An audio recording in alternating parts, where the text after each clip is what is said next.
Sejak akhir-akhir ini, nama JCOM memang hangat dibicarakan dalam masyarakat dan obviously menjadi bahan kutukan dan juga bahan lawak lah bagi masyarakat terutamanya yang mengikuti perkembangan politik semasa. Tapi JCOM ni apa benda sebenarnya? InsyaAllah dalam video ini saya akan cuba menerangkan secara ringkas apakah itu JCOM, apakah asal-usulnya dan kenapa sekarang ini dia menjadi bahan lawak antarabangsa. Kita intro dulu! La la la la la la la la.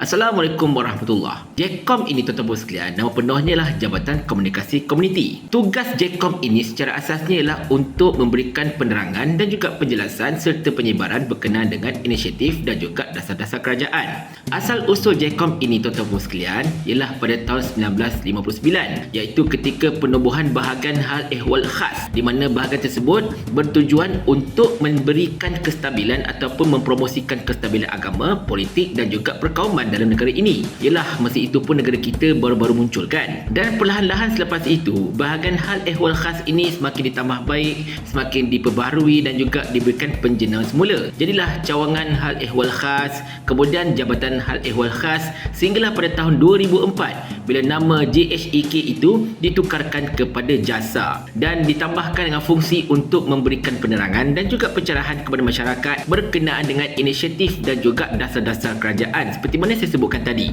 Tetapi lama-kelamaan JASA ini berubah menjadi jentera propaganda politik untuk parti pemerintah. Pada ketika itu Barisan Nasional lah, dan juga digunakan untuk menyerang pembangkang. Dan JASA ini tuan-tuan sekalian sebenarnya dipandang sebagai satu jentera kerajaan yang paling tak perform sebenarnya. Walaupun peruntukan JASA ini banyak tau, sampai satu tahap peruntukan dia sampai 70 juta lebih. Dia punya gaji ketua JASA pada ketika itu boleh cecah sampai 21 ribu, kalah gaji menteri kalau ikutkan. Dan kemudian pada tahun 2018 ketika pemerintahan Tun Dr. Mahathir Mohamad pada ketika itu, beliau telah bertindak untuk membubarkan JASA. Antara beberapa jabatan kerajaan yang dibubarkan masa itu ialah JASA lah, dengan alasan JASA ini semakin menyimpang daripada matlamat pedoman asalnya dan juga semakin politikal.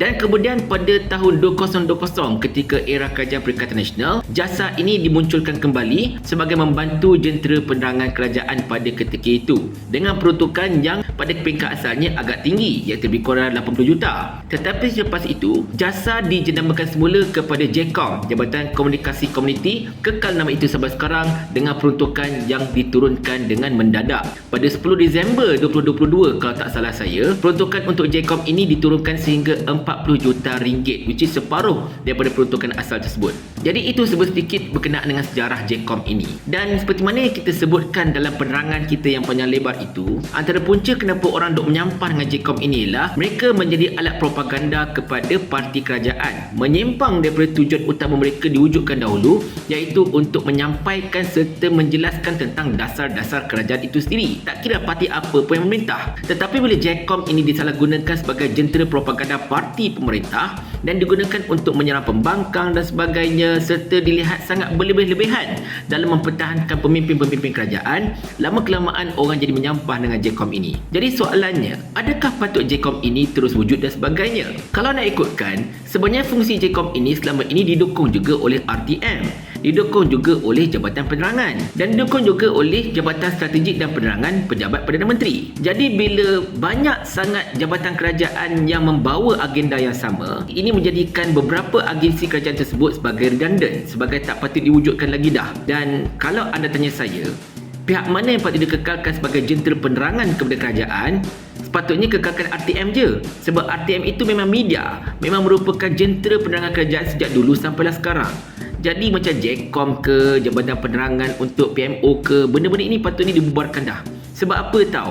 Sebab peruntukan untuk mereka ini memang banyak setiap tahun, memang masuk dalam bajet. Jadi buat apa kita nak bagi satu peruntukan kepada satu jabatan kerajaan yang redundant, yang memang tak payah wujud pun sebenarnya. Jadi kalaulah kerajaan Anwar Ibrahim ini benar-benar hendak menyelamatkan serta menjimatkan duit kerajaan, jadi cadangan saya lah, bubarkan saja JCOM, bubarkan saja benda-benda ataupun jabatan-jabatan yang redundant ini dan serahkan tugas untuk menyampaikan dasar-dasar kerajaan, bukan dasar parti kerajaan dasar-dasar kerajaan Malaysia itu sendiri kepada RTM yang memang telah menggalas tugas ini sejak sekian lama. Tapi itulah, nak ke orang-orang JCOM tu melihat JCOM dibubarkan? Banyak dapat duit kot. Saya ulang sampai Abang Jamil mampus.